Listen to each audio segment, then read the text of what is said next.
Well, thank you everyone for joining us today. And before I get started with our panelists from Arizona, from Salt River, Sedona, and Flagstaff, which are the destinations ATI has partnered with to create this epic Arizona adventure road trip, I'd like to introduce our Vice President of Sales, Jenny Tecklenburg, so that she can walk us through how you can easily book this road trip package and how you can also customize it for your clients to their needs, whether it be changing the number of nights they're staying in a given destination, or whether you want to add a certain attraction or even change the hotels, and then save it in your cart so that you can use it for future customers. So with that, I'm going to pass it off to Jenny, and she's going to take you to AmericanTours.com and show you how to navigate creating your customer's next great American road trip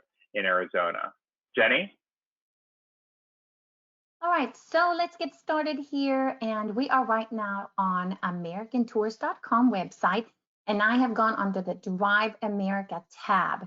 That is the tab that includes all our Drive America tours. And I have selected my start city.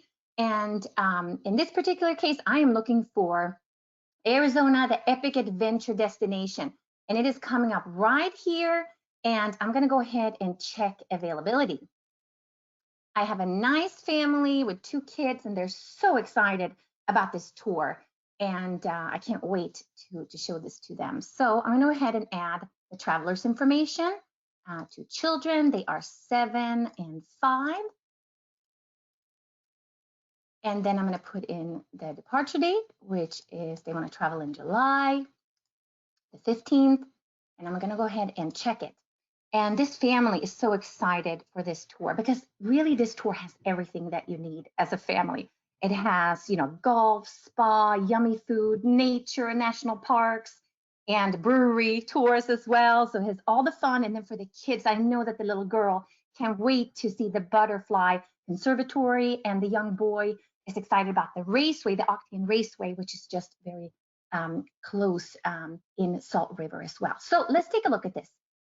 Here you'll see that we will pull up nice images that you can kind of go through for each of the days. And you'll see also it kind of comes along here with a map. But when you scroll down, you'll see each day has a nice description, and you can share this with a family or your passengers and print that out, because I think that's really neat. You can go over here and print it out. In this particular case, I want to show you how to customize this tour, because obviously we include what we think is the perfect start and the perfect tour for you. In this particular case, we have 2 nights in each destination, but I'm going to go ahead and change that and also add some activities, which is really neat and really customize it for this family. So I'm going to go ahead and click on the customize tour button. Are you sure you want to modify this tour? Yes, I do. I want to modify it. And then it's going to give me some options here. So let's wait for this. All right, so the map here, as we're changing things, will change along with it, which is really neat. So the 3 hotels that we're using and that are preferred hotels of ATI's, especially for this tour, is the Courtyard Scottsdale Salt River, the Poco Diablo Resort in Sedona, and the Little America Hotel in Flagstaff. So these are the ones that we've selected that we feel are really perfect for this tour. So you see here that the durations are 2 nights in each destination. And you see that we have the driving distance here also in between each destination. You can add activities in each of the destinations as well. And you can add a destination if you wanted to have other overnights in between. You can also remove it if you want to.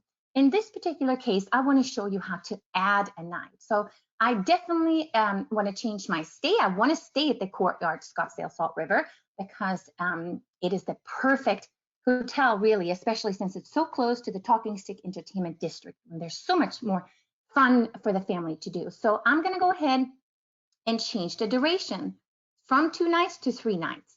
And I know that I want to be at the same hotel. So let me just go ahead and change the search, and availability is going to come up. So perfect. The Courtyard is still available, which is great. And you see here that if I'm adding a night to the package, it's going to cost me $127 extra, which is great. I now get to choose which room category. And what's really neat here is that you can hover over cancellation policy. You see here that it's 3 days prior to arrival, which is great, especially nowadays. Is there a resort fee? No, that's great. And here, this is information for you.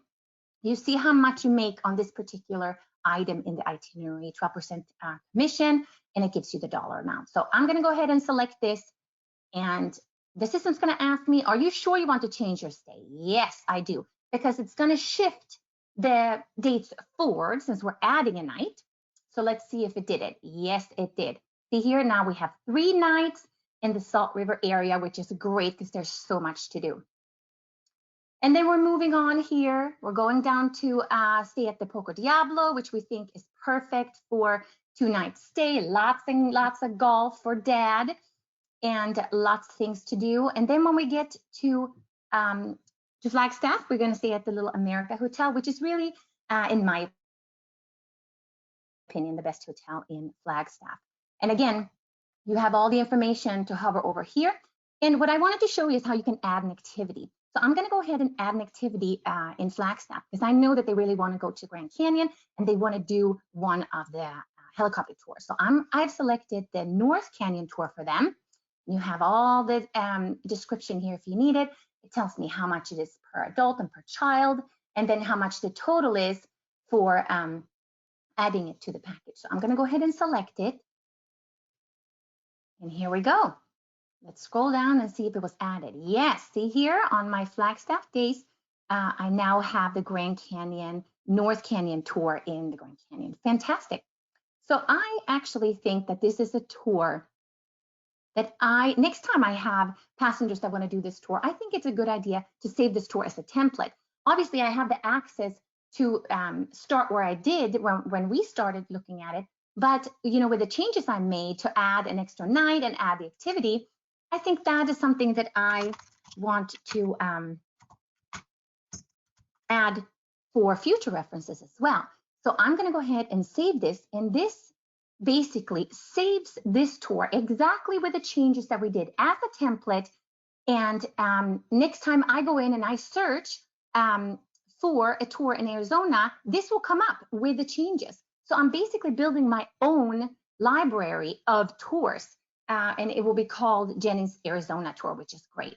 Now, I know that they're ready to book. And the good thing here also, we've included the personalized digital destination and route guide, which is both a website and a mobile app for that family. So they'll have all the good information when they're there. They can read about the history of each destination and what to do and so forth. So they will get that as well. But I'm going to put this in my cart. So let's go ahead and proceed to cart. And now you see here that you have added the package here. And this is nice because once you put it in the cart, you can go ahead and just review everything again. It has all the information and you can go ahead and print it. And it also, at this point, it has all the prices. So would you like to include prices? Yes. You can say no if you don't want them to have the, you know, individual pieces. I'm going to say yes. And you'll see here now that this is something that you can easily print out or email to the passengers. So that's really neat here. The other thing, and then you just proceed to book and put in the credit card information and so forth and complete your booking. But let's say that the family says, you know what, this is perfect, but we want to sleep on it. We'll call you tomorrow. What you can do is you can save the cart. So I'm going to go ahead and save it. I'm going to save it as Mr. Watson's family tour. Save it here. And then tomorrow when they come back, I'm going to go to, and they say they're ready to book. I'm going to go to previously saved carts. See here, it shows up here with all the information so you don't have to redo it again. I'm going to go ahead and click on it. Are you sure you want to load it? Yes, I want to load it in the cart.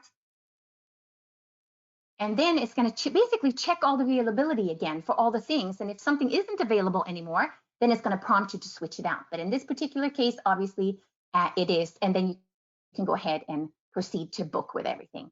So that's really how it works. And we're really excited to hear about all the destinations now. So I'm going to give it back to you, Nick. Thanks so much. Hi, Sherry. Hi, Sachi. Hi, Maureen. Thank you for joining me today to talk about Arizona road trips and the campaign that we're doing together, ATI, with each of your destinations with Flagstaff, Sedona, and the Salt River Pima community. And I wanted to give you each a chance to speak to your destination and what's so special about it right now, especially, and also just when we're thinking about road trips and we're speaking to our travel advisor audience today, why they should consider booking your destination for their customer this spring and this summer and going forward. So, Maureen, since our package tour that we've created with your destination starts out of Phoenix and immediately in your destination and the Salt River community, can you get us started with what's new in your destination? Absolutely. Thank you, Nick, for having us on here. Skeg Tosh, everybody, which is good day in Pima. And I just want to say my name is Maureen, yes, and I'm with Discover Salt River. So we're the tourism office of the Salt River Pima Maricopa Indian community. And basically, we are just a small community with a big city address and big city fun to match. I would say, whether you have a few hours or a few days, there's plenty to do in the Talking Stick Entertainment District, which is the pride and joy of the Salt River Pima Indian community. We're really just 20 minutes from Sky Harbor International Airport. We're 10 minutes from downtown Scottsdale.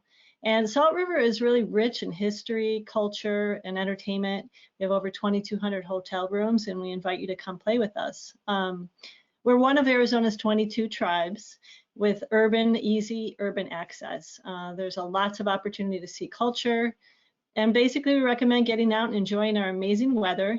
We have a brand new Salt River Art Trail that features over 11 iron sculptures that tell the story of the Salt River people. And then there's some events going on actually right now and throughout the year. The Native Art Market is rich in culture and immersive interactions, as well as our annual Red Mountain Eagle Powwow. So there's a lot to do for everybody. And that would be probably a good start. Thank you. Great. Well, thank you. That's really, it is a great start. And I think the way we designed the trip was then to venture north up to Sedona. And Sachi, if you could speak to something, I think a lot of our audience today probably knows Sedona quite well, but there is always something new and exciting, as well as the stunning landscapes that everyone knows so well. So I'll let you take it from there. Thank you, Nick, and thank you so much for having us today. Sedona is about 2 hours north of Salt River and Scottsdale area. Arizona is such a beautiful and diverse state. So you're driving from the Sonoran Desert ecosystem to the high desert when you drive into Sedona. Sedona is surrounded by beautiful red rocks, and it's definitely one of the most beautiful places on earth in so many ways. We say the #1 attraction is the scenic beauty, and it's supported by 4 pillars of outdoor adventures, wellness, arts and culture, and sustainability. It is a very small town of about 10,000 people, but we welcome about 3 million visitors here. As a resident, I'm so lucky that I can get the benefit of a resort town with great amenities, such as world-class hotels, resorts, and restaurants. Product-wise, we will have a new Residence Inn opening on April 8th.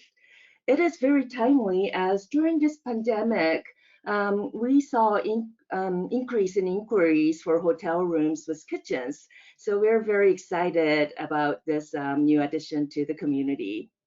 We're also very excited that Ambiente, North America's first landscape hotel, is scheduled to open in Sedona at the end of this year. It is going to be a small 40-unit adult-only property. So we're really looking forward to it. And then there are many different ways to enjoy Sedona's Red Rocks, such as Jeep tours, trolley tours, helicopter tours, hot air ballooning, horseback riding. And one of the newest tours is an electric bike tour. It's offered by the company called E-Trek Adventures. And then Pink Jeep Tours is a very well-known Jeep tour company in Sedona. And they just introduced a new convertible 14-passenger van tours. So they use it for scenic road tours, winery tours, and things like that. Another thing that is kind of new for Sedona is that Sedona launched Arizona's first sustainable tourism plan in 2019. As I mentioned, Sedona is a small town where we welcome so many visitors. So the keeping the balance of visitors' experience, economy, local residents' quality of life and environment was so important. So under this tourism plan, we introduced some new volunteerism opportunities and a program called Sedona's Secret 7 that introduces some of the off the beaten path locations in Sedona. Great. Well, I love the sound of the e-bike trips, and I'm going to make sure that we are contracting that so that agents can book those through ATI. I know we have Pink Jeeps, their whole array of product available, and we'll make sure to add whatever they're adding that's new to be bookable on our system. What was the name of the hotel you mentioned that was the 40-unit all inclusive, or was it adult only? Yes, it is called Ambiente, and it is one of the world's most anticipated hotel openings. So we are so excited about that. Okay, well, we're going to have to contract that and make sure that agents can book that through us as well. So thank you so much, Sachi. Sherry, we venture a little bit more north to Flagstaff, where it's even a little bit more mountainous as well. So if you could walk us through what's new and exciting in Flagstaff on our kind of virtual road trip today. I'd be happy to, Nick. Thank you for this opportunity. It's nice to join my colleagues and friends, Sachi and Maureen, on this interview. You're absolutely correct. Flagstaff is actually the largest town in northern Arizona. We are about 45 minutes north of Sedona. We are about 2 to 2.5 hours north of Scottsdale in the greater Phoenix area. But when you leave the Sonoran Desert, a couple hours north of us, and come to the high country, you are actually, as you mentioned, coming into the mountains. The town of Flagstaff is actually at 7,000 feet elevation, so quite high. We are also known as Arizona's city, Arizona's city of seven wonders. Sachi mentioned her seven secrets, not to be confused. And we are also Arizona's four-season destination. One of the things that we are known for is, as Sachi mentioned, the great outdoors. We are located in the Coconino National Forest, which is one of the largest national forests in the United States with over 1.8 million acres of forest land. We're also in the largest contiguous Ponderosa pine forest in the United States. So if you're coming to Flagstaff to see cactus, it's not going to happen. You're going to be here in the pine trees and the beautiful floor temperatures, which is fun. What do you do here? Well, we are a mountain community of about 75,000 people, another 25,000 university students. So it's a very vibrant mountain town. We embrace, as many other communities in Arizona, sustainability. Our goal is to be carbon neutral in 10 years. So that is a very, it's a very major focus actually for the town of Flagstaff. But what do you do when you come here? Well, you can ski, you can snowboard, you can go to a snow park, you can Nordic ski in the winter. You can also see North Pole Experience, which is a Santa's workshop, which is hosted over the holidays. And then as we head into the beautiful spring and summer months, we have over 30 festivals. We have a vibrant music scene. We're the craft beer town of Arizona. But if you're not an outdoor person, if you don't really want to do that long hike or bike or kayak on Lake Mary, we have beautiful museums you can visit. a walkable downtown, which has actually been named one of the 10 most charming historic downtowns in the United States. So lots of things for people who are active and maybe don't want to be so active. It's just a complete change of both seasons and topography when you get to Northern Arizona. Awesome. Well, thank you for sharing. And I know all of these destinations are very much outdoor focused, which was really, I think, on everyone's agenda last summer as we were kind of all trying to figure out our way around COVID and how we could travel and feel comfortable while traveling and focusing more on the great outdoors, which is why, you know, we wanted to partner in part with your destinations and with Arizona generally on this road trip, because that still very much is the focus of each of your destinations. And I think, you know, one of my questions is, how has that changed, and how do you anticipate that being different from last summer as we head into this spring and into this summer? You know, obviously more people are getting vaccinated. Hopefully that changes the equation in terms of a lot of things. But what do you anticipate as being a little bit different this summer versus last? Maybe Maureen, if you'd like to start in your area. Sherry and Sachi were saying, you know, our state is so diverse, not only in terms of geography and beautiful things to see, but in the weather as well. So for us down in the valley, in the Phoenix area, Phoenix, Scottsdale, Salt River area, our spring and summer, our spring in particular, is when most of visitors typically come, because we have spring training. We have a Salt River Fields, which is right in our backyard. So we did open spring training this year, obviously at reduced capacity, but we continue to welcome baseball fans from across the nation. It's surprising and exciting to see so many people out and about from the Midwest and from the Northeast. It's like, where are you from? Oh, you know, we had to get out. We had to get out from the snow, and they're here. And it's just awesome to see that. So as much as we read about the hesitancy and the reservations that people are having, people are jumping in their cars for sure, and they're headed out this way. And as always, no matter what the season is, we have a lot of indoor attractions as well. So we focus on fun for everyone. There's lots of options for adults and families, seniors, singles, adrenaline junkies, bachelor parties, with 15 attractions within a 3-mile radius. There's something really, I hate to say it, for everyone.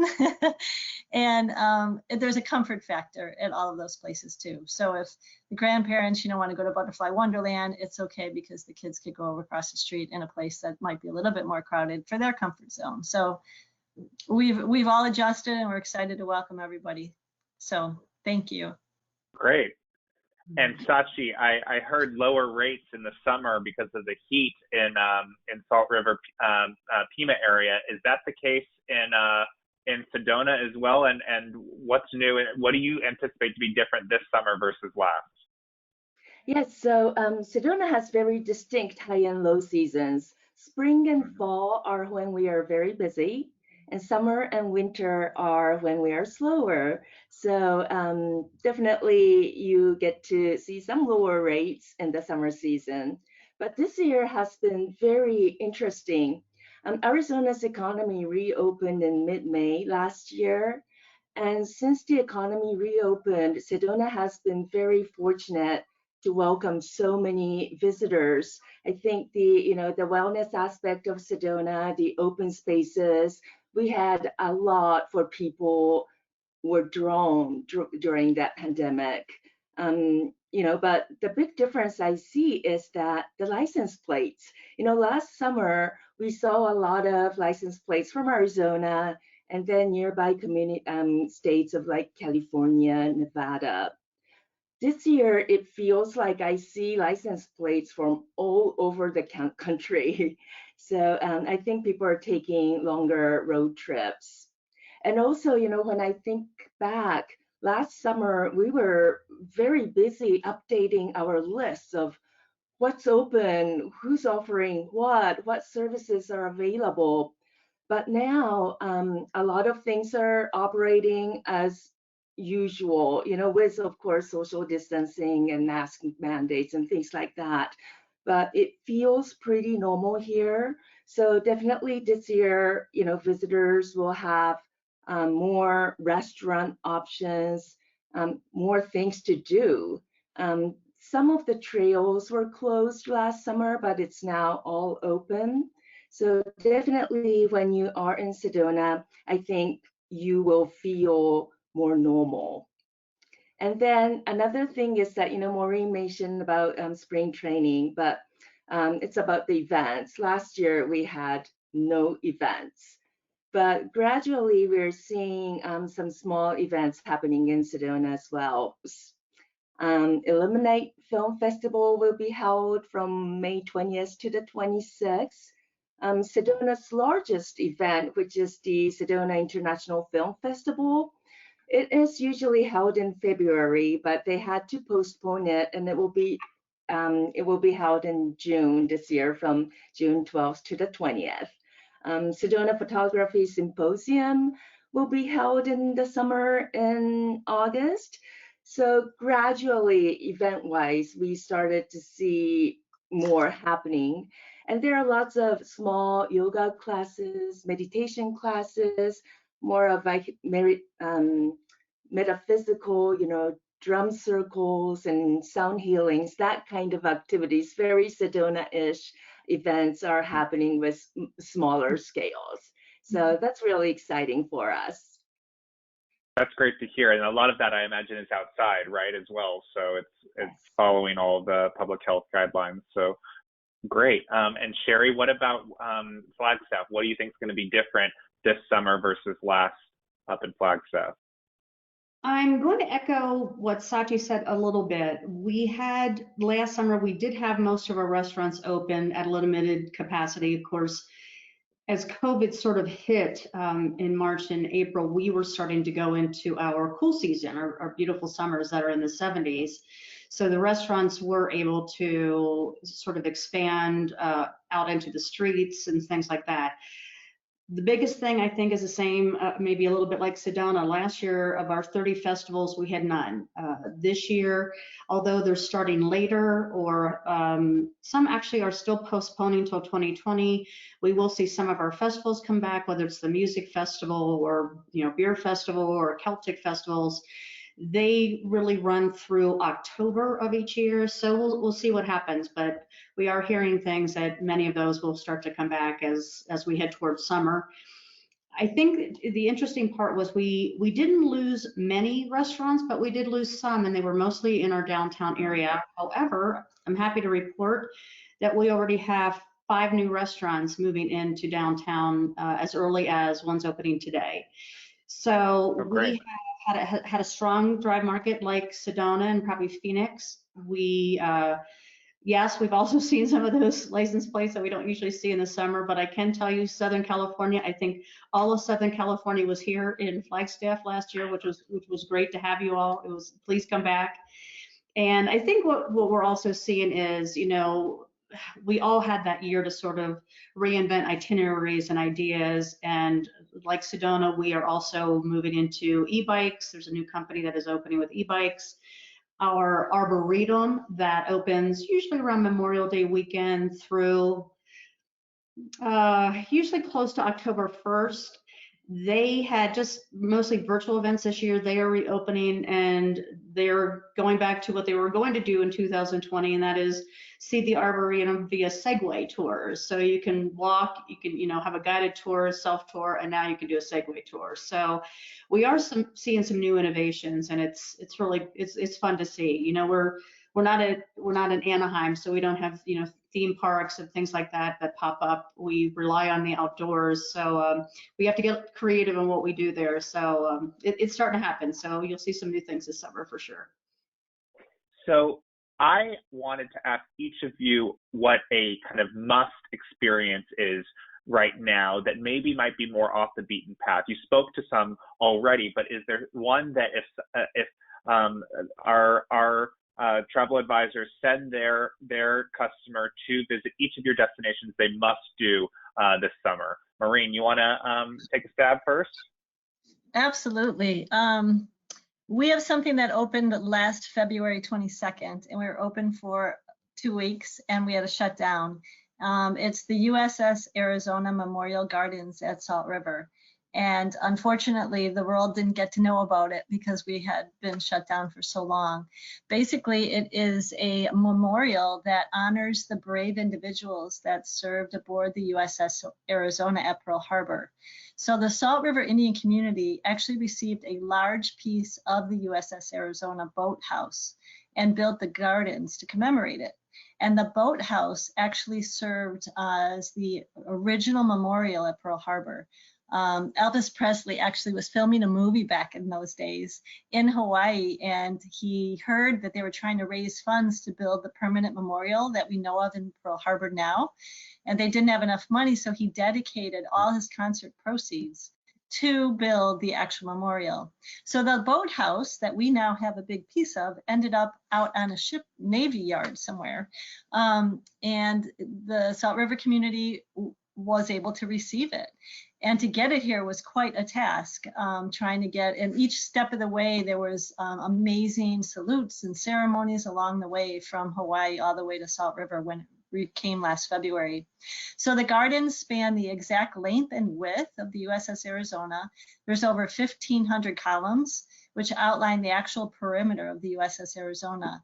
And each column represents a life aboard the ship on December 7th, 1941. So it's just an amazing place to come and reflect. We have name blocks outside that represent every single person that was on board the ship that day. People that have been come visiting said, I could never get to Hawaii. This is such a wonderful place. That actually a piece of Arizona has finally come home. And, if you time your visit just after sunset, I think you'll be mesmerized by the transformation of the memorial because each of the columns illuminate, which signifies the light of each of the lives that was lost that fateful day. So it's something that a lot of people don't know about, and it's spectacular whether you spend a few minutes or a few hours. I would say that's a have to come see. Wow, and I actually have to say I didn't know about that preparing for this, and so it's really wonderful to be able to share that with our audience today. And I think it sounds very powerful. And for those who have been to the memorial in Hawaii, they know how powerful that is, and I think would want to see what you have done in your community to provide a tribute to Pearl Harbor and those who passed away on the USS Arizona. So thank you, Maureen. What about in Sedona, Sachi? What's a must experience that people maybe don't think about or know of? It's hard to say just one, but many people do not know that wines are produced in Arizona. But there are 3 wine regions in the state, and 25% of Arizona wines are produced in the Sedona Verde Valley area. So Verde Valley was listed as the 10th on the 10 best wine regions by USA Today last year. There are various wine tours that people can participate to, and those include wine tasting at a couple of local wineries. And there are many wine tasting rooms in the area. A lot of our restaurants would do wine pairing things, and great ways to enjoy the wines in our state. I always say, Sedona is one of the international dark sky communities. So I always say that, go to the wineries, pick a wine that you loved, and bring back the bottle and enjoy the wine while you're watching the night skies on your hotel balcony. It's a great way to enjoy the moments. And one of the interesting tour offered by Verde Adventures is called Water to Wine. So you start the tour with kayaking on the Verde River, and then it ends at Alcantara Vineyards to do the tasting. So great fun way to spend the day in the Sedona area, and we will love you to experience it.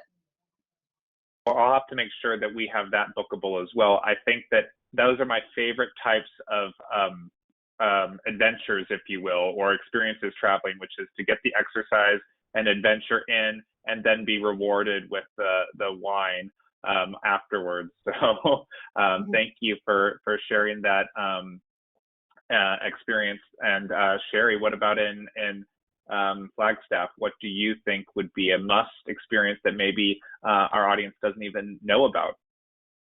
I'll mention two things. The first one is, and I'm going to tack on to what Sachi said as far as dark sky communities. Flagstaff in 2001 was named the first international dark sky city in the world. Northern Arizona, our skies are amazing. We have a dry climate, and at 7,000 feet elevation, you feel like you can touch the stars. It's one of the reasons that 127 years ago, Percival Lowell actually founded Lowell Observatory. And I absolutely recommend it. It's our #1 attraction. The attraction itself is not new, but what they are doing is new. It's interesting. I talk to people from all over the world that some people have never seen stars, depending on where you live, especially if you're in a big city. So I recommend they take advantage of that. Go to Lowell Observatory, in the evening, and do some stargazing. You'll learn, and it's not just stargazing, it's education. It's a beautiful campus to be on.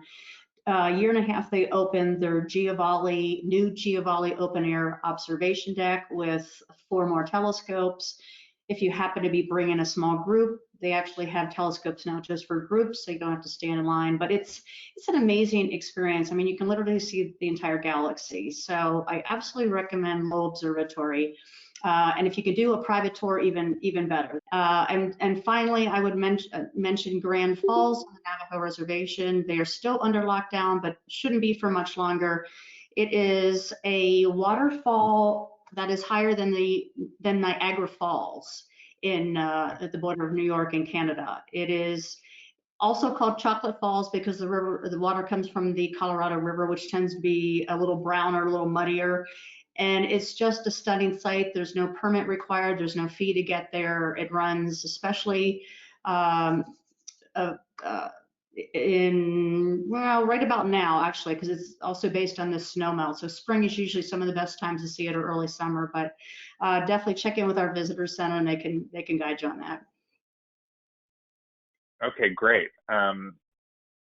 I wasn't familiar either with that waterfall and Chocolate Falls. What I am familiar with is the skies in Arizona and just how amazing they are at night. And I can say, being someone who loves astronomy and space and someone who also lives in Los Angeles, it's often lost on every night, really, that you can't see what you can see in some of these beautiful destinations. And so I really do think if anyone has that kind of inclination, they should know that some of the best places in the world to stargaze are in Arizona and Sedona and Flagstaff especially, and also in the Salt River area as well. So our audience today, travel advisors, they may be booking clients who are driving directly from Southern California or Las Vegas, or even elsewhere, as Sachi and Sherry mentioned, that you're seeing, driver's license plates rather from as far off, right? So, but they also could be booking in for people flying into Phoenix and then getting a rental car and driving the area. So in terms of those two types of travelers, what do you see in terms of travel behavior or stay patterns, interests? Do they vary? I'm just interested to know how you see the people who fly in and rent the cars versus people who are driving in, whether it's from near or far. And whoever would like to go first to speak to this. So in Sedona, we haven't really seen, big difference between, people who come to Sedona on their personal car or rental cars. But, our research says that 30% of our visitors arrive to Sedona by their personal cars, and 54% arrive by rental car. But as I mentioned, I don't feel that there's a big difference between those, type of visitors in terms of their travel behavior or stay patterns or interest of what they prefer to experience. But I see a big difference of those and between first-time visitors and repeat visitors. 60% of our visitors say their stay in Sedona was too short. We're so conveniently located between Phoenix and the Grand Canyon or Flagstaff, 2 hours north of Phoenix, 2 hours south of the Grand Canyon. And oftentimes people don't allocate enough time in Sedona. But once they come, they realize that there are so many things to do and see, and they just regret that they didn't have enough time to spend. So repeat visitors definitely tend to stay here longer, and they would explore the off the beaten path locations. Like I briefly mentioned about Sedona's Secret 7 program. We introduced 7 locations under 7 popular activities by visitors of hiking, biking, stargazing, picnicking, sunrise and sunset viewing, wellness, and arts. So people who stay here longer have opportunities to explore these. So we would love to get your help, your advisors' help, to encourage your clients to, allocate enough time to really enjoy their stay in Sedona when they're making their plans so that they won't regret.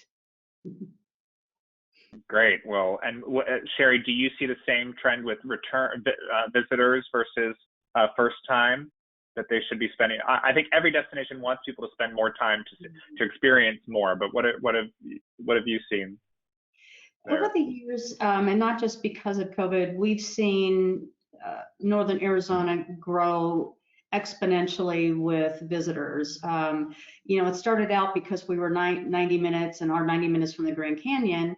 However, over the years, because Flagstaff has so much to offer, we have over 200 restaurants, and as I mentioned, the music scene and museums and craft beer, and there's just always something to do no matter what season.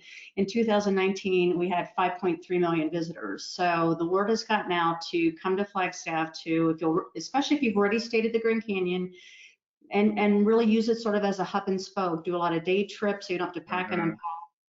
The other thing that was glaringly obvious last year, especially with our drive market, was that everybody wanted to come, and it's not just Arizona, it's any place probably in the West that has open space, to get hiking, get biking, get camping, get kayaking. We had people that would come and had never camped before, and they'd stop at our visitor center and say, where do I get a tent?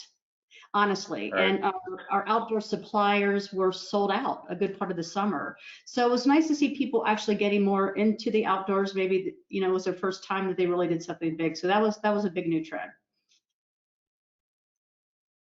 That is funny. That I think that reinforces the fact that maybe people should dial up their travel agent or write to them by email and ask for that kind of advice, that maybe not to show up in Flagstaff expecting that you're going to be able to buy the camping. Well, and also get access to the campgrounds, right? Because that's not an easy thing to do exactly. Right now, especially. So very funny.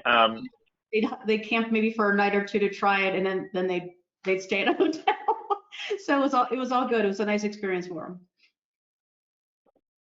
Well, I also think that the hub and spoke piece that you spoke to about the Grand Canyon, it really makes sense because, staying right at the canyon is nice, but it also doesn't afford you some of the other things that you can do with, whether it's restaurants, that there's a lot more options in Flagstaff, or other experiences that aren't, just at the park. I think that that's a really good reason to stay there and be able to drive there and to other places nearby. So, last question, since we're talking about a road trip experience that ATI has put together that's easily bookable or that can be changed by our travel advisors who are watching, I'm curious to know what each of you think is like that best stretch of road in Arizona or near your destination, because that is part of the road trip. The beauty of a road trip, right, is it's like your experience while you're driving is part of the experience. So Maureen, what in your area would you say you have to go on this road or see this view from this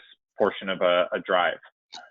Oh, sure, sure, absolutely. I would say I did that quite a bit myself during the pandemic. I just got in the road and just took off on day trips. It was so much fun. Um, I would say our highlight is Highway 87, which is also known as the Beeline Highway. It is our scenic road, and it doesn't disappoint. It's a 2-lane highway, and it features spectacular views of Red Mountain, which is our sacred mountain within the Salt River Indian community. And if you're lucky, and it happens actually quite often, you may see a wild horse or two, or coyotes along your drive, because we are the Sonoran Desert too, right? So you see the herds of wild horses and beautiful coyotes and things. And also the community is just a fantastic place to see unparalleled views of Arizona's mountain ranges, because we are in a valley. You have mountain ranges surrounding us, so you can see it from any perspective, and basically almost any road that you're on within the valley, within the Salt River. So the mountain ranges and the skylines. And then for those that have a few minutes to drive and park, head to Orange Sky, which is on the 15th floor of the Talking Stick Resort. It is the only building within the Scottsdale area that's allowed to be that high. And so you can enjoy a cocktail or dinner, and you're enjoying literally 360-degree sunset views from the patio of Camelback Mountain and the McDowell Range. Or you could go to the Talking Stick Golf Club on their patio, enjoy wildlife sightings again. Everything east of the Talking Stick Golf Club is actual natural preserve. A third of our land is natural preserve. So once again, you can see the wild horses at the golf club on the patio with spectacular unobstructed views of literally every mountain range in the valley. So that's my favorite spot. Very cool. Thank you. Sachi, what about yours? The Sedona area. Well, I have to say, Sedona is very lucky. We have 3 main ways to drive into Sedona, and all of them are designated as scenic roads. You know, we are a wonderful destination, but the actual drive itself to Sedona is part of your experience. So from the Phoenix, Scottsdale area, you will take I-17, and either you can take the Cottonwood route, and that will lead you to Dry Creek Scenic Road, and you will be driving into the western side of Sedona. Red Rock Scenic Byway is the State Route 179, and it is one of the All-American roads. Actually, Arizona's first All-American road. Just a beautiful, stunning drive. I used to live in the village of Oak Creek and took State Route 179, the All-American road, to work. And you know, some people told me, "Oh, you have to commute from the village of Oak Creek to Sedona." Like, no, I'm from Tokyo. I was pushed onto a train. But now I'm driving All-American road to work. So that is one beautiful roadway. And then Oak Creek Canyon Scenic Drive between Flagstaff and Sedona.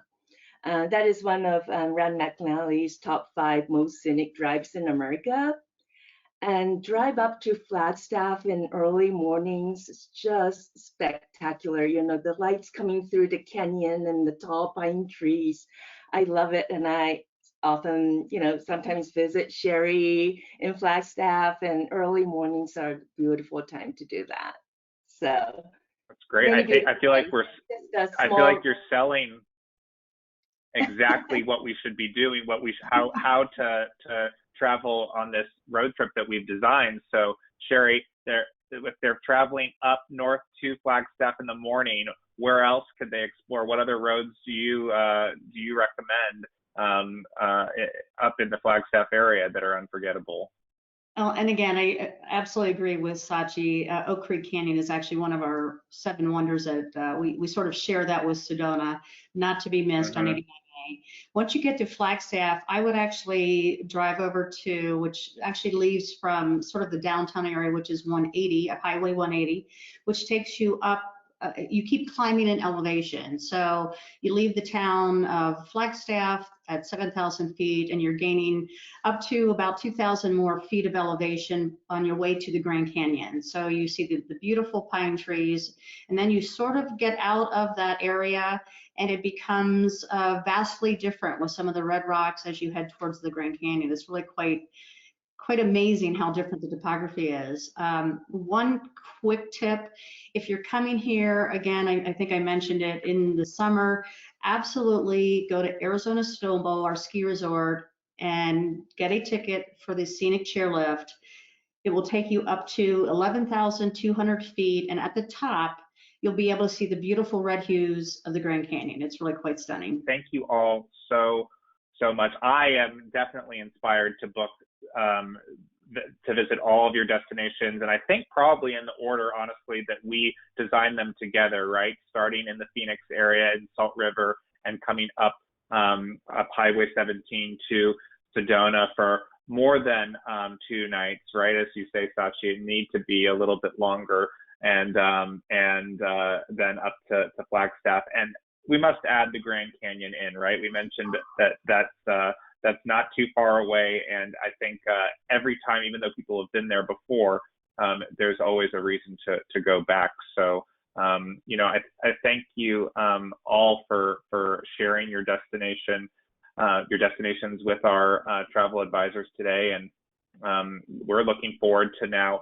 you know, showing them how they can book this package, our road trip that we designed together, and also how they can make changes on our system to extend their length of stay for their customers, or to add more experiences that we talked about via the ATI Drive America portals. And Nick, thank you, and thanks to AmericanTours International. You've been an amazing partner for decades, literally, here in Arizona. So thank you for this opportunity, and thank you to everybody for listening. Thank you so much. We look forward to welcoming you to Sedona and Arizona.